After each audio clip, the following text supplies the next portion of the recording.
మీ GIET ఇప్పుడు GGUగా మారింది. 2000కు పైగా ప్లేస్మెంట్స్, IPM, KPMG వంటి సంస్థలతో ఇంటిగ్రేటెడ్ కోర్సులు, UPSC కోచింగ్, అడ్మిషన్లు ఓపెన్.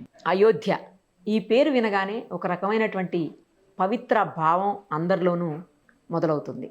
కానీ అలాంటి ప్లేస్లో హుండీ డబ్బులు పోయాయా, అది కూడా కోట్లలో. హుండీ డబ్బులు లెక్కించే సిబ్బంది అలాగే బ్యాంకుకి తీసుకువెళ్లే దారిలో ఈ దారుణానికి ఒడిగట్టారు అని తెలుస్తుంటే చాలా బాధ అనిపిస్తోంది. ఒక్కసారి ఇదే విషయం మీద మనతో మాట్లాడేందుకు ఏపీ స్పోక్స్ పర్సన్ బీజేపీకి చెందినటువంటి రవికిరణ్ గారు ఆన్లైన్లో రెడీగా ఉన్నారు. ఒకసారి ఆయనతో మాట్లాడదాం. నమస్తే అండి రవికిరణ్ గారు. నిర్భవ గారు, మీకు సుమన్ టీవీ వీక్షకులందరికీ నమస్కారం అండి. Thank you. ఏంటండి, ఎందుకంటే అయోధ్య అనగానే ఎన్నో సంవత్సరాలు కొట్లాడి అక్కడ స్వామివారిని ప్రతిష్ఠించినటువంటి గొప్ప చరిత్ర బీజేపీ సొంతమైంది. అలాంటి చోట కోట్లాది రూపాయలు హుండీ డబ్బులు అక్కడ ఇప్పటికే చాలామంది వేల సంఖ్యలో కోట్ల సంఖ్యలో స్వామివారిని దర్శించుకున్నారు. అందరూ వాళ్ళకి చేతనైనంత ఎంతో కొంత అమౌంట్ అక్కడ కానుగ్గా స్వామివారికి వేసి వెళ్తుంటారు. అలాంటి పవిత్రంగా వేసేటువంటి డబ్బుల్ని ఎవరు ఎలా కొట్టేయగలిగారు అసలు? ఇప్పటికే చంపత్రాయ్ అలాగే ఒకరిద్దరు రిజైన్ కూడా చేశారు, ట్రస్ట్కి సంబంధించినటువంటి వ్యక్తులు. ఇన్ని రోజులుగా ఇంత జరుగుతున్నా కూడా ఎందుకు అక్కడ పట్టించుకోలేనటువంటి పరిస్థితి ఉంది అని ఒక విమర్శ మొదలైంది. మీరేం సమాధానం చెప్తారు? నిర్భమ్మ గారు, అయోధ్య రామ మందిరం అన్నది శతాబ్దాల పోరాటం అండి. 500 ఏళ్ల పోరాటం. ఇది ఎంతో మంది హైందవులు తమ బలిదానాన్ని చేసి తమ ప్రాణాలని అర్పించి రామ మందిర నిర్మాణం కోసం పోరాడారు. ఎగ్జాక్ట్లీ. అలాగే కొన్ని దశాబ్దాలుగా న్యాయ పోరాటం చేస్తున్నారు. కరెక్ట్. అసలు చాలా మంది ఇప్పుడు వరకు పెద్దవాళ్ళు మేము కలిస్తే గతంలో రామ మందిర నిర్మాణం అసలు జరగదు, మేము బతుకుండంగా చూడలేము, అయోధ్యలో రామ మందిర నిర్మాణం మేము చూడలేము అనుకున్న వ్యక్తులు చూడకుండానే సరిపోతాం అన్న విషయం అన్న తరుణంలో మాకు ఈ యొక్క వరాన్ని అందించారు, చాలా ధన్యవాదాలు అని చెప్పి ఎంతో భావోద్వేగం గురైన వ్యక్తులను నేను పర్సనల్ గా చూశాను. ఎందుకంటే రామ మందిర్ తీర్థ ట్రస్ట్ ఏదైతే ట్రస్ట్ ఏర్పడిందో ఇది ఒక ప్రైవేట్ బాడీ అండి. ఇది మన ఆంధ్రప్రదేశ్ లో దేవాలయాలు ఏ రకంగా ప్రభుత్వ అండర్లో ఉంటాయో ఆ రకంగా ఉత్తరప్రదేశ్ లో ఈ యొక్క దేవాలయం ప్రభుత్వ అండర్లో లేదు, ఎండోన్మెంట్ డిపార్ట్మెంట్ అండర్లో లేదు. ఇది ఒక ఇండివిజువల్ ట్రస్ట్. మన తిరుపతి దేవస్థానం ఉంది, అది ఎవరు నియమిస్తారు? చైర్మన్ గా ప్రభుత్వ అండర్లో ఉంటుంది, మెంబర్స్ కూడా ప్రభుత్వం నియమిస్తారు. అయితే రామాలయ నిర్మాణ తీర్థ ట్రస్ట్ అనేది ఒక ప్రైవేట్ బాడీ, అది ఎవరు నియమించింది కాదు, వాళ్ళుగా నియమించుకున్నది. అలాగే కేంద్ర రాష్ట్ర ప్రభుత్వాలకి ఎటువంటి ఆపరేషన్స్ లో కానీ నిర్వహణలో కానీ ఎటువంటి సంబంధం లేదు. నేను కూడా గతంలో విరాళాలు ఇచ్చిన వ్యక్తిని, నేనే కాదు మీరు కూడా చాలా మంది ఇచ్చుంటారు, నా పిల్లలు కూడా ఇచ్చారు. చిన్న పిల్లలు ఆ రోజు 8th క్లాస్ 7th క్లాస్ చదువుతున్న పిల్లలు వాళ్ళ హుండీ డబ్బులు కూడా, వాళ్ళ కిడ్నీ బ్యాగ్ లో ఉన్న డబ్బులు కూడా నా పిల్లలు ఇచ్చారు. ఆల్మోస్ట్ ప్రతి హిందూ కుటుంబంలోంచి ఎంతో కొంత అక్కడికి వెళ్ళిందేనండి ఖచ్చితంగా. అంటే మనకు హిందువులకి దేశంలో ప్రపంచంలో ఉన్న హిందువులందరికీ అది భావోద్వేగమైనటువంటి అంశం. నిర్మాణం బాగా జరగాలి, వైభవంగా జరగాలి అని చెప్పి ఆ రోజు నుంచి ఈ రోజు వరకు ఇస్తున్నాం.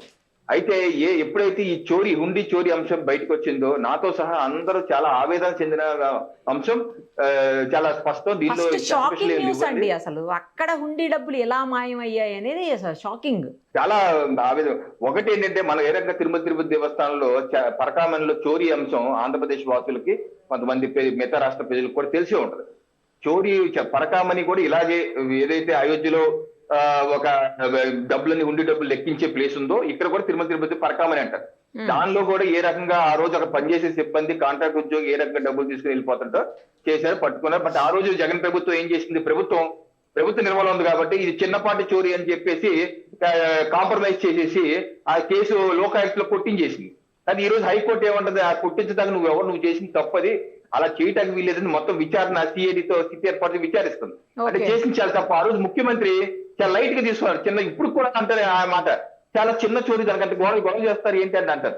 అయితే ఎప్పుడైతే అయోధ్యలో రామ మందిరంలో హుండీలు ఇటువంటి చోరీ జరుగుతుందని విషయం బయటకు వచ్చిందో 5వ తారీఖు, 7వ తారీఖే రాష్ట్ర ప్రభుత్వం, యోగి ప్రభుత్వం SIT ఏర్పాటు చేసింది.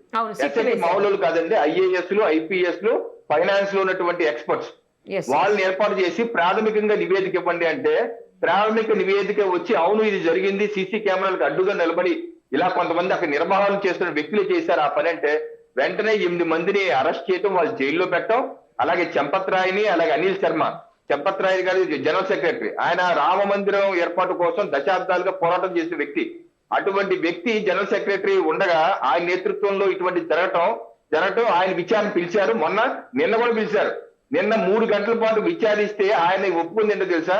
నేను 3 నెలల క్రితం నాకు ఈ సమాచారం బ్యాంకు వాళ్ళు చెప్పారు, ఇలా జరుగుతుంది చూసుకోండి అని. నేను కొంచెం ఆలస్యం చేశాను, ఎఫ్ఐఆర్ నమోదు చేయడం వెంటనే నమోదు చేయించాల్సింది, అంతర్గతంగా విచారణ చేయించుకున్నాం గానీ చెప్పలేదని చెప్పేసి బయటకు వస్తుంది. ఇలాగ చేయటం కూడా తప్పే. యోగి ఆదిత్యనాథ్ గారి ప్రభుత్వం, అక్కడ ప్రభుత్వం చాలా స్పష్టంగా చెప్పింది, ఎవరు ఎంతటి వ్యక్తులు ఉన్నా సరే వదిలిపెట్టే సమస్య లేదు, సబ్కో మిట్టి మీద మిలాదేంగి అన్నారు. ఎటువంటి పరిస్థితి అక్కడ ఎవరున్నా సరే, నేనున్నా ఎవరున్నా సరే తప్పు చేసినా వదిలే ప్రసక్తి లేదు, వాళ్ళని వాళ్ళని వదిలే ప్రసక్తి లేదు. హిందువుల యొక్క ఆస్థతో, హిందువుల యొక్క ధర్మంతో, నమ్మకంతో ఆత్మకున్న వ్యక్తులు ఎంతటి వారైనా సరే వదిలే ప్రసక్తి లేదండి. ఆ రకంగా ప్రభుత్వం వెళ్తుంది. చంపత్ రాయే కాదు, ఇంకో రాయి ఉన్న అనిల్ మిశ్రా యొక్క వ్యక్తులు అక్కడ లెక్కింపులు వాళ్ళ బంధువులు దూర్ చేశారట. నిన్న అంత మీడియా, జాతీయ మీడియా కథనాల్లో వస్తున్న విషయం ఏంటంటే, బోర్డు మెంబర్ గా ఉన్నటువంటి అనిల్ మిశ్రా, ఆయన బావమరుదులు ఒక మిశ్రా, ఆయన మళ్ళీ ఆయన ఇంకో బావమరుదు, ఆయన ఇంకో మిశ్రా, ఇలాగా కావాల్సిన వాళ్ళందరినీ లెక్కింపులు పెట్టేసుకుని, వాళ్ళు ఎవరండి, చంపత్ రాయ్ దగ్గర ఉన్నటువంటి ఒక డ్రైవరు, ఆటో డ్రైవర్ అట, ఇది సమ్ యాదవ్, ఇది నేహా యాదవ్ ఏదో పేరు ఉంది అతని పేరు. ఆటో డ్రైవరు గత 2 ఏళ్లుగా బిల్డింగ్ మీద బిల్డింగ్ కొంటున్నాడు, సైకిల్ మీద సైకిల్ కొంటున్నాడు. ఇది ఆ గ్రామంలో ప్రజలు కూడా ధృవీకరించారు. ఇంత అలాగే అనిల్ మిశ్రా కూడా అతని వ్యక్తులు తీసుకొచ్చి పెట్టారు. అనిల్ మిశ్రా కూడా 40% వాటా తీసుకున్నారని చెప్పేసి ఈ రోజు ఎస్ఐటి నివేదికల్లో జాతీయ మీడియాలో కథనాలు వస్తున్నాయి. ఏంటంటే ప్రభుత్వం అలాగే అనిల్ రేపో మాపో నాకు తెలిసైతే చంపత్ రాయే కాదు, అనిల్ మిశ్రా కూడా జైలుకి వెళ్తారు, అరెస్ట్ చేసే అవకాశం అయితే నాకు ఉందని చెప్పేసి జాతీయ మీడియా కథనాలు అయితే వస్తున్నాయి. ఎందుకంటే పొరపాటు వాళ్ళు తెలిసిదన్నా తెలియపోయినా వాళ్ళే బాధ్యత తీసుకోవాలి. చంపత్ రాయ్ గారు ఓకే, ఆయన నిస్వార్థపరుడు, ఆయన మంచి ఇమేజ్, అయినా సరే తప్పు జరిగినప్పుడు, అతని దగ్గర పనిచేస్తున్న వ్యక్తులు తప్పు చేస్తున్నప్పుడు 3 నెలల క్రితం బ్యాంక్ అధికారులు కూడా కుమ్మక్కయ్యారు. దీంట్లో ఏంటంటే బ్యాంక్ అధికారులు కూడా ఉన్నారండి, రిటైర్డ్ అధికారులు ఉన్నారు, ప్రస్తుత అధికారులు ఉన్నారు, వాళ్ళు కూడా కుమ్మక్క చేశారట. సో ఎవరు బ్యాంక్ అధికారులు ఉన్నా బ్యాంకు నుంచి ఈయనకి సమాచారం వచ్చింది, 3 నెలల క్రితమే వచ్చిందని చెప్పి నిన్న ఆయన 3 గంటల తన యొక్క ఇంట్రాగేషన్ లో పోలీసులు చెప్పినట్టు కథనం వచ్చింది. మరి అదే అంత ఉదాసీనంగా ఎలా వ్యవహరించారు ఆయన? అంత స్థాయిలో ఉండి, జనరల్ సెక్రటరీ స్థాయిలో ఉండి అంత ఉదాసీనంగా ఎలా ఉంటారు అసలు చంపకరాయ్? అంత ఉదాసీనంగా ఉన్న వాళ్ళు ఆ పోస్ట్ లో, ఆ బాధ్యతలు ఉండకూడదు. అదే కదా, ఆయన వయసు పైబడిందండి, పెద్ద వయసు అని బహుశా 75-80 ఏళ్ళు ఉంటాయండి. అంత వయసు పైన అంత పెద్ద బాధ్యత ఎందుకు తీసుకోవాలి? ఆయనకేం అవసరం? మరి నా వల్ల కొన్ని లెటర్ రాయచ్చు కదా, 3 నెలలు వచ్చినప్పుడే రాష్ట్ర ప్రభుత్వానికి లెటర్ రాసి ఇలా జరుగుతుందట, నేను చేయలేనిది, మీరు విచారించండి, నన్ను తప్పించండి అని చెప్పేసి ట్రస్ట్ మెంబర్ ని పెట్టి చెప్పచ్చు కదా. లేదా ఆ కంప్లైంట్ డీజీపీకి ఇవ్వచ్చు, లెటర్ తీసుకెళ్లి కంప్లైంట్ డీజీపీకి ఇచ్చి మీరు విచారణ చేయాలి. 3 నెలల క్రితం ఎందుకు చేయలేదు? ఈ రోజు అంతా బయట పెట్టాక అమ్మో నేను ఆ ముందే చేయాల్సింది, అప్పుడు చేయాల్సింది, ఇప్పుడు చేయాలి అని తప్పు తప్పే. ఎవరైనా సరే చంపత్ రాయ్ గారికి విశ్వ హిందూ పరిషత్ కూడా చాలా స్పష్టంగా చెప్పింది, ఎవరిని మాకు అంటగట్టద్దు, ఎవరు తప్పు చేసినా ఏసైన్ జైల్లో, ఈ తప్పు చేసి జరిగింది తప్పు, ఎంతటి వారైనా వదలొద్దు అని చెప్పి విశ్వ హిందూ పరిషత్ కూడా స్టేట్మెంట్ ఇచ్చింది. ఎవరు బీజేపీ అన్నా, విశ్వ హిందూ పరిషత్ అన్నా, బజరంగ్ దళ్ అన్నా, ఎవరైనా సరే జరిగింది కవరప్ చేసుకుంటానికి జగన్మోహన్ రెడ్డి గారుగా చిన్న చోరీ కాంప్రమైజ్ చేయండి, ఆ ఇల్లు అమ్మేసి డబ్బులు జమ చేసేయండి. జగన్మోహన్ రెడ్డి ఏం చేశారంటే ఆ ఇల్లు అమ్మేసి జమ చేసేయటం, ₹1 కోటి తీసుకుంటే 10 కోట్లు ఇప్పించారు కదా, క్యాన్సిల్ చేసేయాలి, ఈ రకంగా చేశారు. ఇక్కడ ఎవరు అట్లా చేయట్లేదు, చేయమని చెప్పట్లేదు, దాంట్లో తీస్తా ఉంటున్నాం, ఎవరిదైనా సరే వదలమంటున్నాం, శిక్షిస్తా ఉంటున్నాం. వాళ్ళకి మాకు అక్కడ ఉన్నటువంటి ప్రభుత్వానికి, జగన్మోహన్ రెడ్డి గారి ప్రభుత్వానికి ఈ ప్రభుత్వానికి తేడా అది. అందుకనే దేశ ప్రజలు కానీ ప్రపంచంలో హైందవులు కానీ ఒకటి, జరిగింది ఘోరం, తప్పు, క్షమించమని చెప్పి కోరవలసినటువంటి అంశం, క్షమించండి అని చెప్పాలి తప్పనిసరిగా. తప్పు జరిగింది, ఈ తప్పును మరోసారి జరగనివ్వకుండా తప్పు కారకులైన వ్యక్తుల్ని చట్టపరంగా శిక్షిస్తాం. రికవరీ ఆల్రెడీ మొదలైంది, రికవరీ చేస్తాం. ఏంటంటే వాళ్ళ ఇళ్లలో తనిఖీలు చేస్తే 15 లక్షలు 20 లక్షలు కట్టలు దొరికాయటండి.